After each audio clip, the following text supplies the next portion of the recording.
is where we'll go.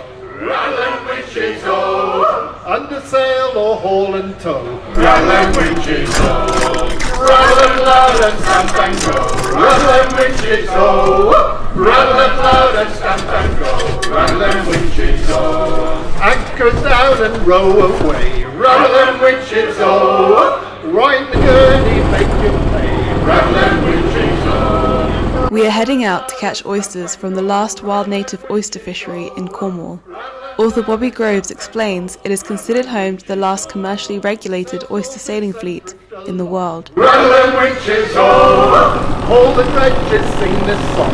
Rattle witches, oh! Dredges emptied on the tray. Rattle witches, oh! If they hang, they'll make your day. Rattle witches, oh! Rattle loud and stamp and go. Rattle witches, oh! Rattle loud and stamp and go. Rattle witches, oh! Culch and spat return to sea.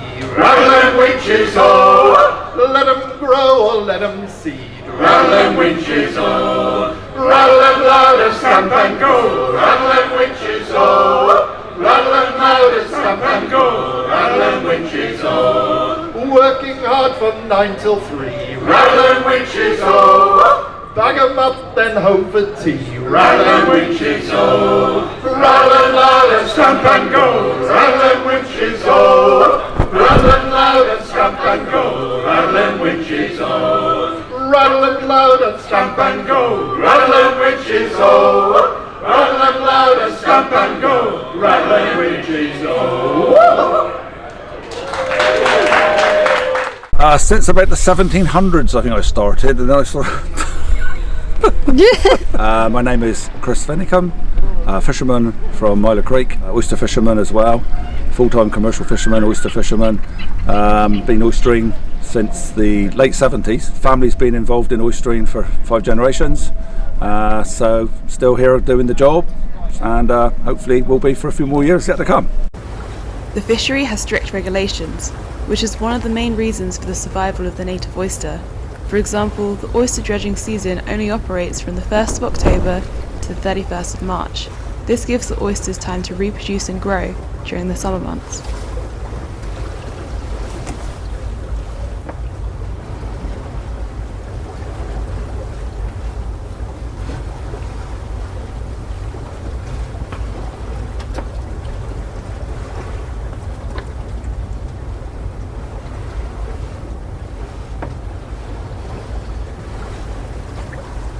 Dredging is allowed between 9 AM and 3 PM on weekdays and between 9 AM and 1 PM on Saturdays.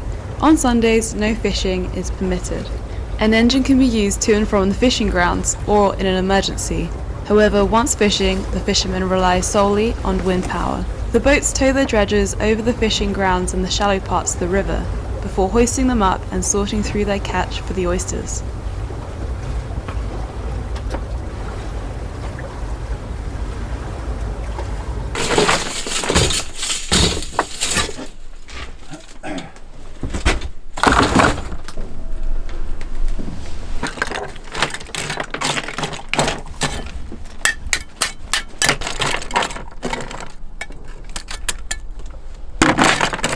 There's a little small oyster. And what we have here on the fishery is we have a minimum size. That's a legal oyster, that is. If it hangs in the ring, it's legal. If it falls through the ring, over the side. Really good return, so it's a socio-economic it's issue as well. So I think it's a balance, and I think fishermen, at the end of the day, fishermen don't want to go about destroying anything of their, where they fish, because there's no future in that. Fishermen invest a lot of money, a lot of time in their boats. They're not going to do that if they feel like there's no future. A lot of the comments to do with dredging, and we also get a lot of negativity from people, but I think in reality a lot of people don't really know. They're very quick to jump on the bandwagon and that's bad for the seabed. This shouldn't be allowed. But end of the day, the oyster fisheries here have been here in existence for a long time, at least 150 years, maybe longer. In its current state, they reckon the oyster's been here since Roman days. So it's that's a good statement of sort of to say that what we're doing isn't a bad thing, is it? In lots of ways, dredging stimulates growth on the seabed. The oyster purifies water as it feeds. A single adult oyster can filter up to 140 litres of water a day, so they are really vital for the health of the underwater ecosystem. Oyster dredging by sail is an example of a sustainable relationship between ocean and people. However, it has become a dying trade, with new fishing technologies and motor taking over internationally.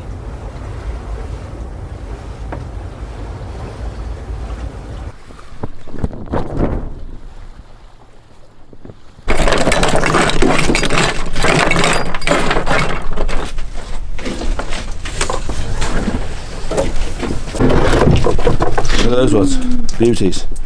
There are two types of oyster, the native flat oyster and the Pacific. Pacific oysters have longer shells, ruffled edges and are a pink-purple colour, while native flat oysters have a rounder, flatter shell with smooth edges and are a brown-green colour.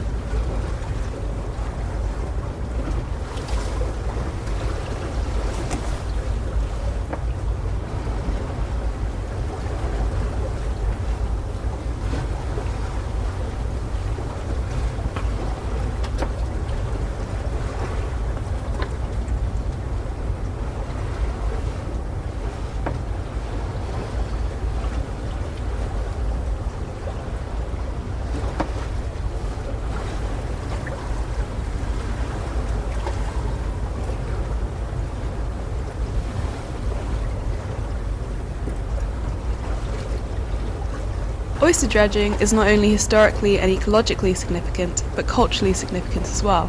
It shaped Cornish culture and the relationship between Cornwall's people and its seas.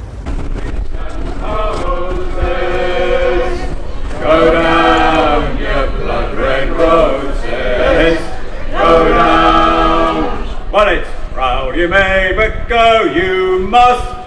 Go down, you blood-red roses, go down. And growl too much, your head they'll bust. Go down, you blood-red roses, go down. Oh, you pinks and posies, go down, you blood-red roses. At the end of the working day, the oysters are taken further upstream to lay for a few days until the distributor collects them. This way, the oysters stay fresh and can be collected in bulk. My dearest son, come home from sea. Go down, you blood-red roses, go down. Oh, you pinks. Sir David Attenborough says, "Fishing is the world's greatest wild harvest, and if we do it right, it can continue, because there is a win-win at play. The healthier the marine habitat, the more fish there'll be, and the more there'll be to eat." Good afternoon to the 26th Oyster Festival.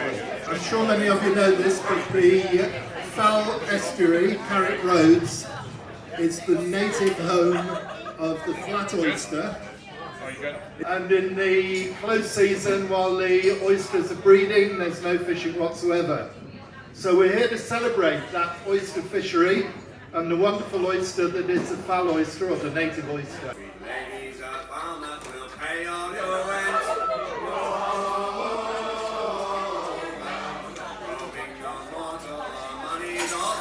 Down, all down by Dublin Sea, hold that Billy O'Shea. Well, St. Patrick was a Roman sailor, hold down the Billy. He had a pater and a mater, hold down Billy O'Shea.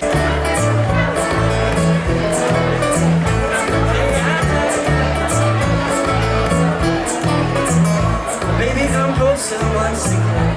I'll be missing you, I'll be missing my old friends. If you're not I could show you the world, but you leave with your heart and your eyes closed tight, looking for love in the wrong places every night. I promise that I'll treat you right. Oh, you're gonna leave with your heart closed tight.